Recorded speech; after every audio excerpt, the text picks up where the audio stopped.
क्या आपने टाइम को आधे घंटे तक या 30 मिनट तक लेके जा सकते हैं? वेजाइना में एंटर किया, 2, 3, 4 स्ट्रोक आपने दिए। जब आपको ये लगे कि इससे ज्यादा अगर मैंने वेजाइना में मूव किया तो मैं डिस्चार्ज हो जाऊंगा, जिनके अंदर जिंक और मैग्नीशियम कम है, तो ये समझा गया कि शायद ऐसे मर्द जल्दी डिस्चार्ज होते हैं। आपको अपना फोर प्ले लंबा करना है, इसकी परवाह ही नहीं करनी है कि आपको अभी एंटर करना है या नहीं करना। ये वीडियो सिर्फ उन लोगों के लिए जो जेन्युइनली ट्रूली अपनी पत्नी को और खुद को खुश करना चाहते हैं और एक अच्छा सेक्स करना चाहते हैं। मेरी नज़र में इस ज़मीन पे मियाँ बीवी से ज़्यादा खूबसूरत रिश्ता कोई नहीं, और इस खूबसूरत रिश्ते की दूसरी सबसे खूबसूरत चीज़ है एक अच्छा सेक्स। अच्छा सेक्स तो तब हो कि जब आपके पास कुछ वक्त हो सेक्स के लिए। ये क्या हुआ कि चंद सेकंड में या 1-2 मिनट में आप डिस्चार्ज हो गए और अब एक दूसरे का मुंह ताक रहे हैं कि अब क्या होगा। ना खुश आपकी बीवी भी है, ना खुश आप भी हर परेशान है। आज इस वीडियो में हम डिस्कस करने की कोशिश करते हैं कि क्या अपने टाइम को आधे घंटे तक या 30 मिनट तक लेके जा सकते हैं। इसकी कोशिश रहेगी, नामुमकिन नहीं है, मुमकिन है। घर बैठे कैसे अपने टाइम को बढ़ा सकते हैं। उससे पहले 2 एक बातें बहुत इंपॉर्टेंट है, याद रखिए। शीघ्र पतन कई वजह से हुआ करता है, कई इसके कारण होते हैं, मानसिक, शारीरिक और भी बहुत सारी चीजें। एक क्वालिफाइड सेक्सोलॉजिस्ट से मिलने में हमेशा फायदा होता है, हमेशा फायदा होता है। बीमारी की जड़ पता लग जाती है, उसका इलाज किया जा सकता है।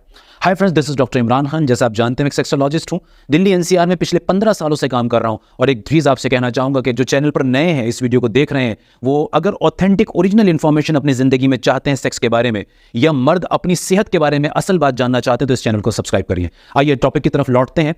2 चीजें बहुत इंपॉर्टेंट हैं मेरे इस वीडियो को बताने से पहले कि कैसे मैंने इसको डिवाइड किया है। कुछ काम वो हैं जो आपको डेली करने हैं। अगर शीघ्र पतन से निकलना है, बाहर निकलना है, अपने टाइम को बढ़ाना है, 10 मिनट, 15 मिनट, 20 मिनट, 30 मिनट तक लेके जाना है, तो कुछ काम ऐसे हैं जो आपको करने हैं डेली। वो 3 पॉइंट्स में मैं समेट दूंगा। 6 पॉइंट ऐसे हैं जो बीवी के साथ सेक्स में करने हैं। तो याद रखिए, 3 पॉइंट जो डेली करने हैं, रोजमर्रा की जिंदगी में करने हैं, और 6 पॉइंट ऐसे हैं जो बेड के अंदर बीवी के साथ ड्यूरिंग सेक्स करने हैं, सेक्स के दौरान करने हैं। वो 3 पॉइंट क्या जो आपको डेली करने हैं। याद रखिए, कोई भी बीमारी हो, चाहे वो सेक्स की बीमारी हो, कोई दूसरी बीमारी हो, अगर आप उससे बचना चाहते हैं या बीमारी के आने के बाद भी उसे ठीक करना चाहते हैं, तो आपको अपना शरीर और अपना मन, यानी कि ये दिमाग और अपनी साइकोलॉजी और अपना शरीर, ये दोनों फिट रखने पड़ेंगे। और इसका वाहिद तरीका यह है, अकेला तरीका यह है कि आपकी डाइट भी अच्छी हो, आपकी एक्सरसाइज रूटीन भी अच्छे हो। ये इंतहाई जरूरी है। That is very very important. अगर ये 2 काम आपकी लाइफ में नहीं है, अच्छी डाइट और अच्छी एक्सरसाइज नहीं है, तो आप एक अच्छा सेक्स भी हासिल कभी नहीं कर सकते, चाहे कोई भी टेक्निक हो, कोई भी दवा हो। याद रख लीजिए। नंबर 2, कीगल एक्सरसाइज रेगुलर कीजिए। मैं आपको बता नहीं सकता कि कीगल एक्सरसाइज आपके सेक्स के लिए चमत्कारी एक्सरसाइज है।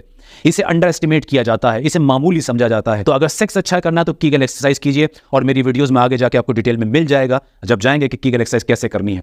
तीसरा पॉइंट है जिंक और मैग्नीशियम। 2019 में एक स्टडी की गई थी, उसके अंदर यह पता लगा कि जो मर्द जल्दी डिस्चार्ज हो जाते हैं, वेजाइना के अंदर जल्दी डिस्चार्ज होते हैं, उनमें अक्सर यह देखा गया कि मैग्नीशियम और जिंक की कमी मिली उनके ब्लड के अंदर।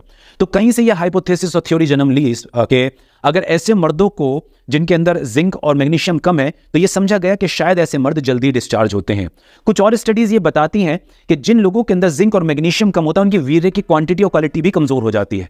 तो ये दोनों चीजें इंटरलिंक मिलती हैं। तो कहीं ना कहीं आपके वीर्य पे इन 2 एलिमेंट्स का बड़ा इंपॉर्टेंट रोल है। तो इसके अच्छे सप्लीमेंट भी लिए जा सकते हैं किसी डॉक्टर के सुपरविजन में, और जिन डाइट के अंदर ये मौजूद है, जैसे लीफी वेजिटेबल्स हैं, कुछ ग्रेन्स हैं, कुछ ड्राई फ्रूट्स हैं, तो अपनी कैलोरीज कंटेंट को नजर में रखते हुए और अपने पूरे ओवरऑल हेल्थ को नजर में रखते हुए डाइट में ऐसी चीजें इंक्लूड की जा सकती हैं। मैं रिपीट कर रहा हूं 3 पॉइंट। नंबर 1, बॉडी को भी फिट रखना है, माइंड को भी फिट रखना है। नंबर 2, कीगल एक्सरसाइज रेगुलर करनी है, बिल्कुल नहीं छोड़नी। नंबर 3, आपने जिंक और मैग्नीशियम सप्लीमेंट की तरफ जाना है। आइए लौटते हैं उन 6 पॉइंट की तरफ जो आपको बेड में करने हैं।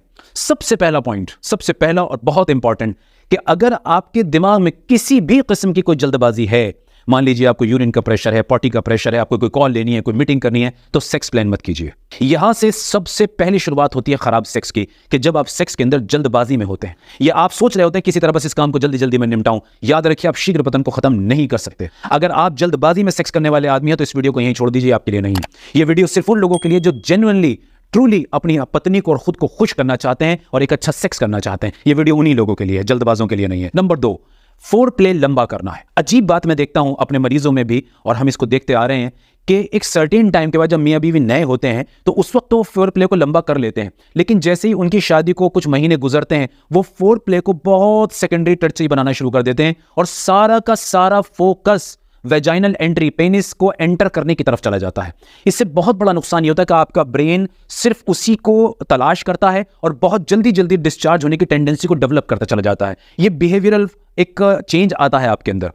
तो आपको नहीं आने देना, आपको अपना फोर प्ले लंबा करना है। सारा फोकस आपको अपने पार्टनर पर हो और आपके पार्टनर का आपके ऊपर हो। इसकी परवाह ही नहीं करनी है कि आपको अभी एंटर करना है या नहीं करना, एक लंबा फोर प्ले कीजिए। नंबर तीन, अगर मुमकिन हो तो पहले अपनी बीवी को डिस्चार्ज करने की कोशिश कीजिए। फिंगरिंग के जरिए, लॉन्ग फोर प्ले के जरिए, उसके ट्रिगर पॉइंट्स को दबाने के जरिए, उनको प्रेस करने के जरिए, उसको स्टिमुलेट करने के जरिए, उसके क्लिटोरिस के वजाइना के अंदर, जो क्लिटोरिस एक इंपॉर्टेंट पार्ट है जो तकरीबन पेनिस के जैसा होता है, आप उसको अगर स्टिमुलेट करेंगे अपनी फिंगर से तो बहुत सारी औरतें इसके स्टिमुलेशन से, सही स्टिमुलेशन से जल्दी डिस्चार्ज हो जाती हैं। किसी मौके पर हुआ तो मैं क्लिटोरिस को कैसे स्टिमुलेट करना चाहिए इस पर भी एक वीडियो आपको दूंगा जिससे आपके लिए रास्ता आसान हो जाए। अगर आप अपनी वाइफ को डिस्चार्ज कर लेते हैं अपने से पहले, एंटर करने से पहले, तो आपका कॉन्फिडेंस बढ़ता है, एक डर कम होता है, फियर ऑफ फेलियर कम होता है। कहीं आपके ब्रेन के अंदर एक ये भरोसा आ जाता है कि मेरी वाइफ अब अभी पूरी डिस्चार्ज हो चुकी है, वो पूरी सेटिस्फाइड है, तो उस कॉन्फिडेंस से आपका टाइम बढ़ जाता है। बहुत सारे मरीजों में ये टेक्निक काम करती है, बहुत सारों में नहीं करती, पर आप जरूर कीजिएगा घर में, करने में तो कोई नुकसान नहीं है, इसको जरूर कीजिए। चौथा पॉइंट है डॉक्टर इमरान टेक्निक। अब इस टेक्निक को मैंने एक वीडियो में भी समझाया, वहां जाके भी डिटेल में समझ सकते हैं, डिटेल में बताने का वक्त नहीं है, सिर्फ शॉर्ट में आपको समझाऊंगा। डॉक्टर इमरान टेक्निक क्या है कि जब आप अपने पेनिस को वेजाइना के अंदर एंटर कर देते हैं, इस एंटर करने के बाद आप कीगल एक्सरसाइज वाला जो पोस्चर है, अपने पेल्विक फ्लोर मसल्स का जो मैं सिखाता हूं, उसको खींच के रखना है टाइट और अंदर रखना, और यहां हल्के हल्के स्ट्रोक देने हैं। यानी कि इसे यूं भी कह सकते हैं कि कीगल ड्यूरिंग पेनिट्रेशन, यानी कि जिस वक्त आपने पेनिस को एंटर कर दिया है, अब आप अपनी वो पेल्विक फ्लोर मसल्स खींच लें, टाइट कर लें। वो जो पॉटी के आसपास का रास्ता है, लैटिन के आसपास का जो रास्ता है, उसको टाइट खींच के रखें और फिर हल्के हल्के स्ट्रोक दें। इस टेक्निक को जब आप रिपीटेटिवली महीनों करते हैं तो आपका पेल्विक फ्लोर मसल स्ट्रांग होने लगता है और आहिस्ता आहिस्ता आपका प्रोस्टेट ग्लैंड स्ट्रांग होने लगता है, सेमाइनल वेसिकल स्ट्रांग होने लगती हैं, जिसकी वजह से आपके होल्ड करने की ताकत, वेजाइना में रुकने की ताकत बढ़ती चली जाती है। मेरा पांचवा पॉइंट है स्टॉप एंड स्क्वीज। इसको मैंने भी वीडियो में बताया है पहले, यहां रिपीट कर रहा हूं। स्टॉप एंड स्क्वीज तरीका क्या है इसका? वेजाइना में एंटर किया, 2, 3, 4 स्ट्रोक आपने दिए। जब आपको ये लगे कि इससे ज्यादा अगर मैंने वेजाइना में मूव किया तो मैं डिस्चार्ज हो जाऊंगा, तो आप अपने पेनिस को बाहर निकाल लें और अपनी वाइफ से कहें कि आपके पेनिस का जो ये कैप है, इस कैप के जो जस्ट नीचे वाला हिस्सा है, इस नीचे वाले भाग को वो जोर से दबाए, प्रेस करे, 3 सेकंड के लिए प्रेस करे, छोड़ दे, फिर 3 सेकंड के लिए प्रेस करे, छोड़ दे। जब आपको ये लगने लगे कि जो वीर्य, जो सीमेन जो बाहर आने वाला था वो नीचे बैठ गया, अब आप फिर से एंटर करें और मेरे वही पॉइंट शुरू कर दें जो मैं ऊपर से बता रहा हूं, उनको फॉलो करना शुरू कर दें। और फिर जब आपको लगे कि आप डिस्चार्ज होने वाले हैं, इसको बाहर निकालें, करें। याद रखिए, इस सब के करने से आपका सेक्स डिस्टर्ब नहीं होगा, आपका मजा बढ़ने लगेगा। सुनने में ये लग सकता है कि या तो सेक्स डिस्टर्ब हो जाएगा, हम परेशान होंगे, क्या इसी चीज में लगे, ऐसा नहीं है। आप तजुर्बा करके तो देखिए, कुछ दिन के बाद, कुछ महीनों के बाद आप अपने आप को पाएंगे कि बिना इन टेक्निक के आपके पास अच्छा खासा टाइम है, अच्छा खासा टाइम है। और मेरा लास्ट पॉइंट है stop and hold. Stop and squeeze और स्टॉप एंड होल्ड दोनों एक ही तरह की चीज है। फर्क इतना है कि इस स्टॉप एंड स्क्वीज में, जो मेरा 5वां पॉइंट था, उसमें आप पेनिस के इस निचले कैप के नीचे वाला जो हिस्सा, इसको प्रेस करते हैं। स्टॉप एंड होल्ड में आप क्या करते हैं? स्टॉप एंड होल्ड में आप इसको दबाते नहीं हैं, बल्कि पेनिस को बाहर निकाल लेते हैं और तब तक फोर प्ले करते रहते हैं जब तक आपके डिस्चार्ज होने वाला जो फील आया था आपको, वो पूरी तरह से ठंडा नहीं पड़ जाता, नीचे नहीं बैठ जाता। कुछ लोगों को इससे भी बहुत फायदा होता है। तो जब आप तजुर्बा करके देखेंगे इन पॉइंट्स पर, तो आपको मिलेगा कि आपके लिए सबसे ज्यादा सूटेड कौन सा है, जो आपको बेस्ट सूट करता है। उसी को जब आप करते चले जाएंगे 2-3 पॉइंट मिलाकर, तो आपका टाइम बढ़ता चला जाएगा। और मजे की बात बताता हूं, ये पहले दिन से होगा। जी जनाब, ऐसा नहीं है कि आपको इंतजार करना पड़ेगा, पहले दिन से होगा। मैंने इन टेक्निक्स को पहले अप्लाई किया है, पर्सनली भी देखा और जगह भी देखा। जब इनकी एफिकेसी को प्रूव किया, तब आप लोगों को बताना शुरू किया है। तो आप इसे करके देखिए, बिना किसी नुकसान के आप फायदा उठाएंगे। एक बात और भी कहूंगा मजे की, मैं एक और टेक्निक पर काम कर रहा हूं, उसे अप्लाई करके देख रहा हूं अपने मरीजों पर भी, खुद पर भी। एक नई टेक्निक है प्रीमेच्योर इजैकुलेशन को ठीक करने की। अगर इसमें मुझे सक्सेस मिल गई तो चमत्कारी फायदा आप लोगों को बताऊंगा और आपका दिल खुश कर दूंगा कि बिना दवा के टाइम वैसे भी बढ़ सकता है। ये टेक्निक बस जरा मैं प्रूव कर लूं इसको, 90% काम हो चुका है। उसके बाद आप भी दुआ करते रहिए। उम्मीद है मेरी बात समझ में आई होगी और मैं अपनी बात को बता पाया हूं, कह पाया हूं। और मैं कुछ वीडियोस रिकमेंड करता हूं आपको, जो इस टॉपिक को क्लियर करने में बहुत मदद करेंगे, तो उनको जरूर देखिएगा। मैं एक बात और कहता हूं कि हमारी वीडियो अगर आपको पसंद आती है, आपको अच्छी लगती है और आपको लगता है कि सही इंफॉर्मेशन मिली, तो मैं समझता हूं ये भले का काम है, इसे शेयर करें, लाइक करें आप। इससे दूसरे लोगों का भी फायदा होगा, जो भटक रहे हैं उनको रास्ता मिल जाएगा। मुझे उम्मीद है बात समझ आई होगी। बहुत बहुत शुक्रिया।